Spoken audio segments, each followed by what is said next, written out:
बिस्मिल्लाहिर्रहमानिर्रहीम। Lecture number 22। आज का जो टॉपिक है वो है advances in business cycle theory. जो आज के जो हमारे लेक्चर कंटेंट हैं, सबसे पहले हमने डिस्कस करना है real business cycle theory RBC theory, और उसके बाद जो है न्यू केनियन इकोनॉमिक, ठीक है, इसके बारे में। फिर इन दोनों को RBC थ्योरी और न्यू केनियन इकोनॉमिक्स जो है इन दोनों को आपस में रिलेट करना है, ठीक है। तो फर्स्ट अगर देखें तो सबसे पहले हम डिस्कस करते हैं the theory of real business cycles. In this theory the believers argues that all prices are flexible even in the short। इससे पहले हमने डिस्कस किया है, ठीक है, कि जो लॉन्ग रन तो हमें पता है कि उसमें जो है प्राइसेस जो है तो फ्लेक्सिबल होती है, ठीक है, क्योंकि टाइम के साथ साथ जो प्राइस होती है वो बिहेव करती है, ठीक है, और अपने ओरिजिनल जो है नेचुरल लेवल पे आ जाती है। लेकिन अगर हम यहाँ पे जो RBC थ्योरी है इसमें भी कहते हैं कि ऑल प्राइसेस आर फ्लेक्सिबल, ठीक है, even in the short run. It implies money is neutral. इसमें जो है मनी न्यूट्रल है, ठीक है, बेशक वो लॉन्ग टर्म में हो या शॉर्ट टर्म में हो, ठीक है। द सेकेंड वन क्या है, classical dichotomy holds it all times, ठीक है। क्लासिकल डायकोटोमी का मतलब ये है यहाँ पे कि जो प्राइसेस हैं, ठीक है, वो शॉर्ट टर्म में और लॉन्ग टर्म में दोनों में फ्लेक्सिबल होती है, ठीक है। इट होल्ड्स ऑल टाइम और प्राइसेस आर फ्लेक्सिबल। तो फर्स्ट पॉइंट में ये बात हो गई है कि प्राइसेस जो है वो फ्लेक्सिबल है in short run and as well as in long run. Long run तो में वैसे भी जो है वो फ्लेक्सिबल होती है, लेकिन शॉर्ट रन में भी जो है प्राइसेस जो है वो फ्लेक्सिबल है। सेकंड पॉइंट है इसमें फ्लक्चुएशन इन आउटपुट, ठीक है। जो RBC थ्योरी है वो कहती है कि fluctuations in output, employment and other variable are the optimal responses to exogenous changes in the economic variable, ठीक है। यही बात है, अगर प्रोडक्शन में आउटपुट में कोई फ्लक्चुएशन आ जाती है, ठीक है, अगर आउटपुट जो है वो इंक्रीज़ हो जाता है, ठीक है, लेट सपोज आउटपुट में जो है वो आउटपुट जो है वो इंक्रीज़ हो जाते हैं, तो उसकी वजह से एम्प्लॉयमेंट भी इंक्रीज़ हो जाती है, और इसके अलावा जो अदर वेरिएबल है वो भी जो है इंक्रीज़ हो जाते हैं, ठीक है। तो इसका मतलब ये हुआ, ठीक है, फ्लक्चुएशन जो है वो किसी इकोनॉमिक सर्कमस्टांसेस को चेंज करती है। जो इकोनॉमिक में जितनी फ्लक्चुएशन आती हैं, ठीक है, और आउटपुट में भी आउटपुट की वजह से आती है, आउटपुट, एम्प्लॉयमेंट और ये जो अदर वेरिएबल्स हैं, ठीक है, उसकी अगर हम बात करें, ठीक है। तो थर्ड पॉइंट ये है productivity shocks the primary cause of economic fluctuation, ठीक है। अगर प्रोडक्शन ज़्यादा होगी, ठीक है, तो अगर प्रोडक्शन ज़्यादा होगी तो फिर उसकी वजह से जो एम्प्लॉयमेंट है वो भी इंक्रीज़ होगी, ठीक है। जब किसी फर्म की जो है प्रोडक्शन ज़्यादा होगी तो वो फर्म जो है मोर वर्कर को हायर करेगी, ठीक है, और उसके अलावा जो अदर वेरिएबल है, ठीक है, वो भी इंक्रीज़ हो जाएंगे। तो इसका मतलब ये हुआ जो मेन शॉक्स आती है, जो मेन चेंजिंग्स आती है इकोनॉमिक में, वो किस वजह से होती हैं, वो प्रोडक्टिविटी की वजह से होती है। तो इस वजह से कह रहे हैं productivity shocks the primary cause of economic fluctuation. अब हम बात करते हैं the economics of Robinson Crusoe, ठीक है। The economy consist of a single producer consumer like Robinson Crusoe and on a desert island. असल में जो रोबिन्सन क्रूसो है, ठीक है, ये एक करेक्टर है, ठीक है, जो कि 28 ईयर्स तक जो है डिजर्ट में रहा है, आइलैंड में रहा है, ठीक है। तो वो क्या काम करते थे, इस वजह से जो है इसको RBC थ्योरी के साथ यहाँ पे हम कंपेयर करते हैं, ठीक है, कि वो सिंगल प्रोड्यूसर है, ठीक है। लेट सपोज यहाँ पे बात करते हैं assume Crusoe divides his time between layer and working. उसने जो अपना टाइम है, ठीक है, या तो लेयर पे गुजारा है या कोई काम किया है, ठीक है, काम किया। अब जो काम किया है उसने वो कौन कौन सी हैं, ठीक है, कैचिंग फिश, ठीक है, जो कैचिंग फिश है वो उसकी क्या है, प्रोडक्शन है रोबिन्सन की, ठीक है। एंड सेकेंड वन क्या है, मेकिंग फिशिंग नेट्स, जो उसके लिए नेट्स बनाते हैं, ठीक है, वो असल में क्या है, इन्वेस्टमेंट है, ठीक है। वो या तो कैचिंग फिश जो है ये काम करते थे, प्रोडक्शन करते थे, या फिर वो इन्वेस्टमेंट करते थे, investment in the form of making fishing nets. तो यहाँ पे अज्यूम करते हैं कि assume Crusoe optimises given the constraint he faces, जो उसने ऑप्टिमाइज़ किया है, ठीक है, जो उसने फेस किए हैं, उसमें उसके लिए कौन से शॉक्स आई हैं, ठीक है, उसके बारे में डिस्कस करते हैं नेक्स्ट स्लाइड्स में। इसमें देखिए shocks in the Crusoe island economy, इसमें जो इसके शॉक्स है, जो चेंजिंग आई है, ठीक है, जो उसके पॉजिटिव पॉइंट है और नेगेटिव पॉइंट्स है, उनको डिस्कस करते हैं। First we will discuss the positive point. Positive point क्या है, ठीक है, यहाँ पे big school of fish swims by island, ठीक है। तो फिर क्या होगा, जाहिर बात है, तो जीडीपी राइजेस बिकॉज जीडीपी जो है वो इंक्रीज़ हो जाएगी, क्योंकि जो Crusoe fishing productivity is higher, ठीक है, क्योंकि प्रोडक्टिविटी जो है वो इंक्रीज़ कर जाएगी। जब प्रोडक्टिविटी इंक्रीज़ कर जाएगी तो उसकी वजह से क्रूसोज एम्प्लॉयमेंट राइजेस, तो उसकी वजह से एम्प्लॉयमेंट भी इंक्रीज़ हो जाएगी, ठीक है, क्योंकि he decide to shift some time for leisure to shifting to take advantage of the high productivity। तो वो फिर वो जो है उसने जो ज़्यादा प्रोडक्शन की वजह से उसने अपना जो लेयर टाइम था उसको शिफ्ट कर दिया है किस चीज़ पे, इंस्टेड ऑफ लेयर ही shift his time to fishing, ठीक है, to take advantage of the high productivity, ठीक है। जब हाई प्रोडक्टिविटी करेगा, ठीक है, तो उसकी वजह से एम्प्लॉयमेंट जो है वो इंक्रीज़ कर जाएंगे, ठीक है। अब अगर नेगेटिव पॉइंट की बात करें, big storm hits the island, ठीक है, तो फिर जाहिर बात है तो जीडीपी जो है वो फॉल कर जाएगा, ठीक है, GDP fall, the storm reduces productivity, ठीक है, उसकी वजह से जो प्रोडक्टिविटी है स्टॉर्म्स की वजह से वो क्या हो जाएगी, प्रोडक्टिविटी कम हो जाएगी, ठीक है। तो फिर क्या होगा, so Crusoe spends less time fishing for consumption, ठीक है, तो वो अपना टाइम जो है वो सॉरी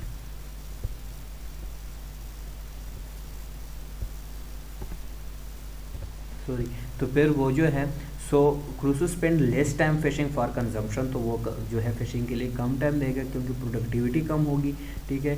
सेकंड पॉइंट इसमें क्या है, मोर इम्पॉर्टेंटली इन्वेस्टमेंट फॉल, ठीक है, जब प्रोडक्टिविटी कम होगी, ठीक है, तो उसकी वजह से इन्वेस्टमेंट भी कम हो जाएगी, because it's easy to postpone making nets until storm passes, जब तक स्टॉर्म जो है वो पास नहीं हो जाता तब तक वो अपनी इन्वेस्टमेंट भी नहीं करेगा, ठीक है, और उसकी प्रोडक्टिविटी भी कम होगी। जब प्रोडक्टिविटी कम हो गई, इन्वेस्टमेंट कम हो गई, तो जाहिर बात है एम्प्लॉयमेंट फॉल्स, ठीक है, तो उसकी एम्प्लॉयमेंट जो है वो भी कम हो जाएगी, क्योंकि उसकी जो है प्रोडक्टिविटी नहीं होगी, तो उसकी वजह से वो क्रूसो जो है decides to enjoy more like Crusoe decide to enjoy more लेयर टाइम, तो ठीक है, उसकी प्रोडक्टिविटी कम होगी, जब प्रोडक्टिविटी कम होगी इन्वेस्टमेंट कम होगी, इन्वेस्टमेंट की वजह से जो है एम्प्लॉयमेंट भी जो है वो भी कम हो गई, तो फिर जो है क्रूसो डिसाइड क्या करेगा, टू एंजॉय मोर लेयर टाइम। अब बात करते हैं economic fluctuation is optimal responses to shocks. अब हम बात करते हैं economic fluctuation is optimal responses to shocks, ठीक है, जैसे कि हमने रियल बिजनेस थ्योरी और रोबिन्सन थ्योरी में ये डिस्कस की बात, ठीक है, कि जब पॉजिटिव शॉक्स हो, ठीक है, पॉजिटिव शॉक में हमने डिस्कस किया the big school of fish swims by island, ठीक है, तो उसकी वजह से क्या हुआ, जो प्रोडक्टिविटी है वो इंक्रीज़ हो गई, ठीक है, जब प्रोडक्टिविटी इंक्रीज़ हो गई उसकी वजह से इन्वेस्टमेंट इंक्रीज़ हो गई, इन्वेस्टमेंट की वजह से जब प्रोडक्टिविटी और आउटपुट जो इंक्रीज़ हो गई तो जो एम्प्लॉयमेंट है वो भी इंक्रीज़ हो गई, ठीक है, तो ये पॉजिटिव शॉक्स है, ठीक है। अगर दूसरी बार हम नेगेटिव शॉक्स की बात करें, ठीक है, तो उसमें जो है जो हमने डिस्कस किया यहाँ पे big storm hits the island, ठीक है, तो उसकी वजह से क्या हुआ, नेगेटिव शॉक में क्या हुआ, प्रोडक्टिविटी कम हो गई, ठीक है, इन्वेस्टमेंट में कमी हुई और एम्प्लॉयमेंट में कमी हुई, ठीक है। तो इसी तरह कहते हैं कि फ्लक्चुएशंस जो है वो अगर हम जो हमने आरबीसी में डिस्कस किया, अगर उसको हम रियल लाइफ में देखें तो हमारी जो इकोनॉमीज़ हैं वो भी क्रूसो इकोनॉमी की तरह क्या होती हैं, उसकी बिल्कुल सिमिलर होती हैं। In real business cycle theory RBC theory fluctuations in our economy are similar, ठीक है, जो fluctuations होती है वो similar होती हैं किसके, in those in क्रोसस इकोनॉमी जो कि हमने डिस्कस किया, क्रोसस इकोनॉमी, ठीक है। अब the shocks are not always desirable but when they occur fluctuations in output employment and other variable are the optimal responses to them, ठीक है। कि जब एम्प्लॉयमेंट इंक्रीज, आउटपुट इंक्रीज हो जाती है, एम्प्लॉयमेंट इंक्रीज हो जाती है, ठीक है। जब पॉजिटिव शॉक्स हो, इसका मतलब है पॉजिटिव शॉक्स हो, ठीक है, तो फिर क्या होते हैं, उसकी वजह से शॉक्स नेगेटिव भी हो सकते हैं, पॉजिटिव भी हो सकते हैं, जैसे कि हमने डिस्कस किया, ठीक है। जब पॉजिटिव शॉक हो तो एम्प्लॉयमेंट, आउटपुट और जो अदर वेरिएबल हैं, ठीक है, उसमें क्या होगा, वो इंक्रीज हो जाएंगे, ठीक है। अगर इसी तरह नेगेटिव शॉक्स हो तो फिर क्या होगा, जो आउटपुट है वो भी डिक्रीज हो जाएंगे, इन्वेस्टमेंट, एम्प्लॉयमेंट जो है और इसके अलावा जो अदर वेरिएबल हैं वो भी डिक्रीज हो जाएंगे। अब हम बात करते हैं the debate over RBC theory.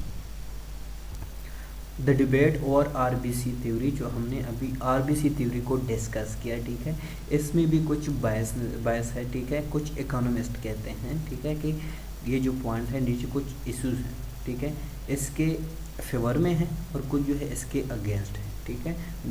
तो ये जो 4 इश्यूज हैं इनको वन बाय वन डिस्कस करते हैं। द डिबेट और RBC theory boils down to 4 issues. जो 4 इश्यूज कौन कौन से हैं, डू चेंजेस इन एम्प्लॉयमेंट, ठीक है, do changes in employment reflect voluntarily changes in labour supply, ठीक है, इसको हमने डिस्कस करना है। सेकेंड वन है does the economy experience large exogenous productivity shocks in the short run, ठीक है। जो एक्सोजेनस प्रोडक्टिविटी है, ठीक है, उसमें जो शॉक्स हैं वो शॉर्ट रन में है या नहीं है, ठीक है, उसको भी डिस्कस करते हैं। Is money really neutral in the short run, ये जो मनी है ये रियली न्यूट्रल है शॉर्ट रन में या नहीं है, ठीक है, इसको भी डिस्कस करते हैं।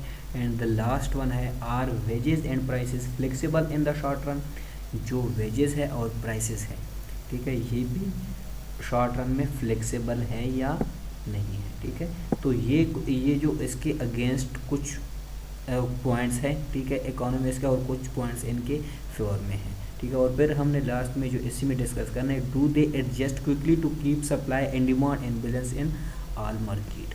तो ये 4 पॉइंट्स हैं, ठीक है, जो इन 4 पॉइंट्स को हमने डिस्कस करना है वन बाय वन को। जो कुछ इकोनॉमिस्ट हैं वो इसको क्रिटिसाइज़ करते हैं, उसके बारे में भी बात करते हैं, और जो इसके फेवर में हैं उसके बारे में भी डिस्कस करते हैं। तो अब जो फर्स्ट इशू था एम्प्लॉयमेंट की, उसके बारे में बात करते हैं, द लेबर मार्केट की बात करते हैं। तो फर्स्ट इसमें जो कंसेप्ट है the inter temporal substitution of labour, ठीक है, अंडर आरबीसी थ्योरी, ठीक है। इसमें ये बात हो रही है अगर वर्कर जो है, ठीक है, वो काम करते हैं, ठीक है, अगर अब वो जो काम करते हैं अभी अगर वो ज़्यादा काम करते हैं, ज़्यादा टाइम काम करते हैं तो उनको रिवॉर्ड मिलता है, ठीक है, एज़ कम्पेयर टू फ्यूचर, ठीक है। तो क्या जो है इनको जो है जो रिवार्ड्स मिलता है, ठीक है, तो जो है वर्कर्स क्या करेंगे, वो जो करंट है उसको वो काम जो है वो करेंगे, पसंद करेंगे, ना कि फ्यूचर में, क्योंकि करंट में उसको रिवार्ड्स ज़्यादा मिल रहे हैं, ठीक है, जो लेबर्स हैं, ठीक है। And RBC theory workers are willing to relocate labour over time, ठीक है, in response to change in the reward, ठीक है, क्योंकि जो रिवार्ड है अब इनको जो है ज़्यादा मिल रहा है, ठीक है, to working now versus later, ठीक है। तो ये जो हमारे पास इंटर टेम्पोरल सब्स्टिट्यूशन है, ठीक है, the inter temporal relative wages equal, ठीक है, वो किसके इक्वल होते हैं, 1 प्लस आर, जो उसको अभी रिवॉर्ड मिलते हैं, ठीक है, जो करंट में अगर वो ज़्यादा काम करते हैं, ज़्यादा टाइम लगाते हैं तो उनको और जो रिवॉर्ड मिलता है, ठीक है, वो है, और W1 डिवाइडेड बाय और W2, जो W1 है, ठीक है, वो प्रेजेंट के जो है वेज है, और W2 जो है वो फ्यूचर की है। अब यहाँ नीचे पे गिवन है where W1 is the wage in period the present, ठीक है, और W2 जो है is the wage in period 2 in the future. जो पीरियड 1 है उनको जो है वो ज़्यादा रिवार्ड मिलेंगे, ठीक है, तो वो फोकस करेंगे करंट पे। अब द लेबर मार्केट में हम बात करते हैं आरबीसी थ्योरी में, ठीक है, इसके जो पॉजिटिव पॉइंट है और नेगेटिव पॉइंट है उसको भी डिस्कस करते हैं। इन आरबीसी थ्योरी जिसमें हमने डिस्कस किया अभी, ठीक है, shocks causes fluctuation in the intertemporal wages, ठीक है। जब शॉक्स आती हैं, ठीक है, उसकी वजह से फ्लक्चुएशन आ जाती है। जैसे हमने इंटर टेम्पोरल वेजेस में बात की, ठीक है, अगर उनको रिवार्ड मिलते हैं, ठीक है, फिर वो ज़्यादा काम करते हैं और उनकी रिवार्ड की वजह से और प्रोडक्शन ज़्यादा हो जाती है, ठीक है। Workers respond bye adjusting labour supply, इस वजह से अच्छा, हम सेकेंड पॉइंट की बात कर रहे थे, ठीक है। अब फर्स्ट पॉइंट में हमने ये देखा, ठीक है, जो शॉक्स आती हैं, पॉजिटिव शॉक्स हो या नेगेटिव आउट हो, ठीक है, तो इसकी वजह से हमने बात की आरबीसी थ्योरी में इंटर टेम्पोरल वेजेस जो है वो भी फ्लक्चुएट हो जाती हैं, ठीक है, जिसकी हमने डिस्कस की। द सेकेंड वन है worker respond bye adjusting labour supply, ठीक है, जो वर्कर जो रिस्पॉन्ड करते हैं लेबर सप्लाई, उसकी अगर बात करें तो this cause employment and output to fluctuate, ठीक है। जब पॉजिटिव शॉक हो, ठीक है, तो उसकी वजह से फ्लक्चुएशन आती है, ठीक है, उसकी वजह से आउटपुट में इंक्रीज़ आता है, एम्प्लॉयमेंट जो है वो बढ़ जाती है, ठीक है, और आउटपुट भी इंक्रीज हो जाती है, ठीक है, जिसकी वजह से इकॉनमी फ्लक्चुएट करती है, ठीक है। अब जो क्रिटिक्स हैं, क्रिटिक्स आर्ग्यू दैट, क्रिटिक्स में हम बात करते हैं labour supply is not very sensitive, ठीक है, जो लेबर सप्लाई है वो सेंसिटिव नहीं है to the intertemporal real wages. जो अगर रियल वेजेस चेंज हो जाती है तो उसकी वजह से लेबर सप्लाई पे कोई चेंजेस नहीं आती, ठीक कहते हैं। अब जो है high unemployment observe in recessions is mainly involuntary, ठीक है, जो अनएम्प्लॉयमेंट है, हाई अनएम्प्लॉयड है, जो ऑब्जर्व की जाती है रिसेशंस में, ये वॉलंटियरली नहीं होती, ठीक है, ये इनवॉलंटरी होती है।